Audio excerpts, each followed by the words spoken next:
So firstly, when we look at our lives, it's kind of broken up into three sections.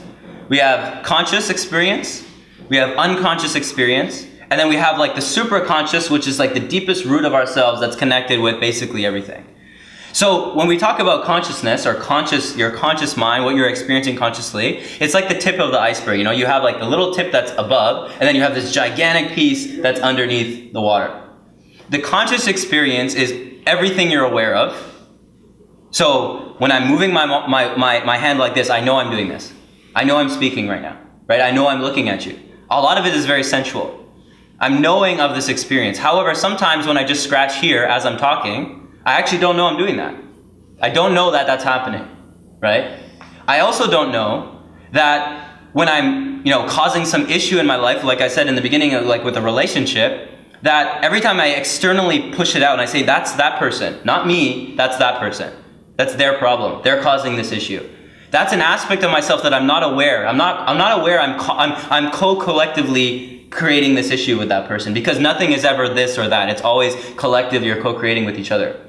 Just like whenever you have some sort of issue in your life, say an obstacle coming, maybe say money, right? Say you've always had an issue with money. You've always had this issue with money and you can't seem to overcome it.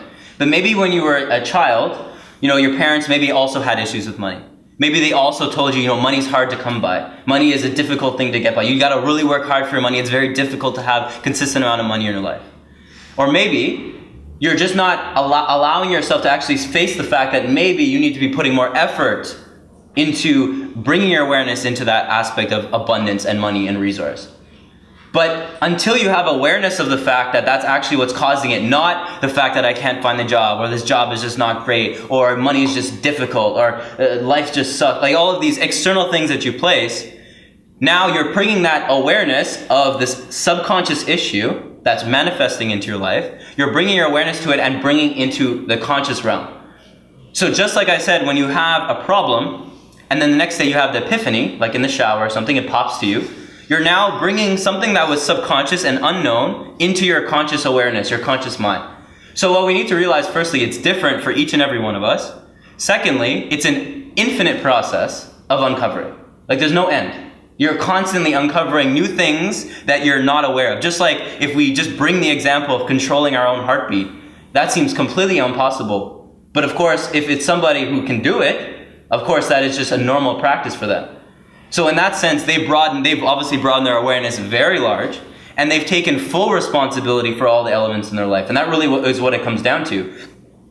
When we sink into the idea that your subconscious is manifesting everything. So the issues you may have had when you're a child with your parents, that you kind of wanted to forget, like generally when we have a very traumatic experience, we want to forget about it. Like who would want to, why would you want to keep thinking about it, right? But you put it deep down into your subconscious and basically forget about it. But that deep element is still there. That's what we need to realize. It's still there. It's still an energy in your system, right? And it's actually manifested in your physical body. Just like, when we're about to cry and we don't let it out, right? What happens? Do you not feel like a lump in your throat, right? There's like a lump. And I always say, obviously this is not tears. It's not like buildup of tears in your throat, right? It's an energy. It's something that's there. And now you just kind of release it, but release it back into your body. And you don't release it outwards. You don't express it. So these emotions, these traumas, these obstacles, this programming, because we need to understand also our subconscious is like a 2-year-old child. It just accepts everything. Like you tell it, this is the way life is. Okay, I guess that's it.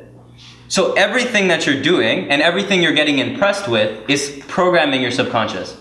So if you've lived in a world where, say for instance, you grew up around, billionaires and people that were just so happy and everything was great, life just becomes that much easier. Because you've basically been in an environment where everything is programming you that life is of abundance, effortlessness, things can just happen, pain is inevitable, you love pain, you grow through it.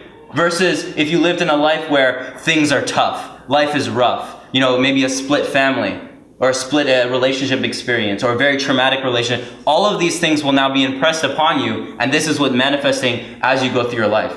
So going into your subconscious is very important, because When we can think that if we go deep to the root of our subconscious and find something in there that may be blocking, maybe remanifesting a physical problem, remanifesting a relationship problem, remanifesting a mental problem, these elements are deep-rooted within us and we need to look at them.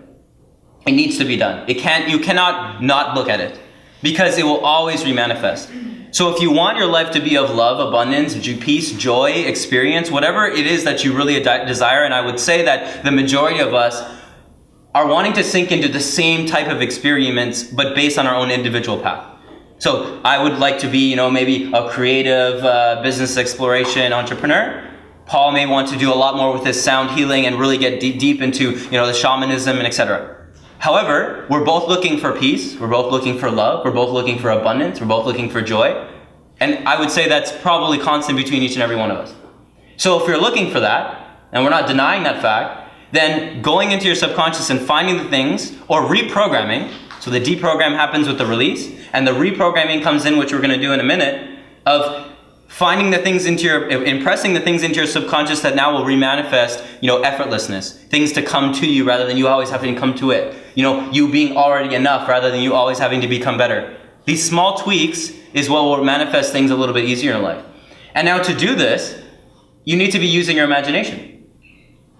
So in our society, we're generally told imagination is fluffy, it's woo-woo, it's not of any substance.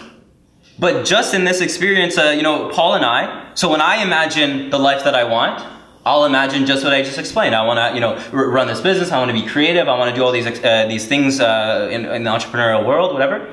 That's what I'm imagining.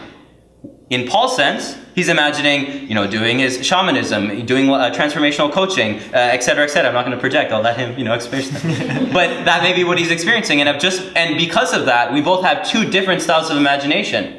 So we need to come back to the idea of where is that imagination coming from? Where are those imaginings coming from? Right? When I was 13 and I told my mom, I want to own a gym one day. Where did that come from? Why did that come through? So if we stop looking at imagination as this woo-woo, just like it's just whatever, and we actually take it seriously, and realizing that when we actually imagining, maybe we're just imagining something in our body, like we want to imagining the inside of our knee, and we actually start to see something. Maybe you start to see flesh, or you see a bone or something. Is that just a fabrication? Or is that you actually moving your awareness to that area? And that's a question you can only pose to yourself. But what I can tell you is that by being able to imagine something in your mind actually cannot tell the difference between that imagining and the experience in your mind and the actual physical experience. And this is not just me saying this. There's many scientific studies proving this element of, they did a lot of sports teams. They took two sports teams. One, they wanted to improve their free throw, basketball, right? So they had one group actually doing the free throw every day, and the other group doing it in their mind. And another group who did nothing as like I don't know what it's called in science, the control group, right? And the two, obviously this one didn't improve, but the two of them improved at actually a very similar rate, but the one in the mind was actually a slight bit higher. Not to say it any better, but I would say if you can imagine something in the perfect light in your mind, so like the perfect life, or how you're going to do something, the best presentation you can do, without the physical limitation, all of a sudden now your mind is retuning to that visualization, to that imagining. That's important. That's very important. And every successful person will tell you the same thing. If you can imagine it, you can do it. Right? Nothing can be impossible.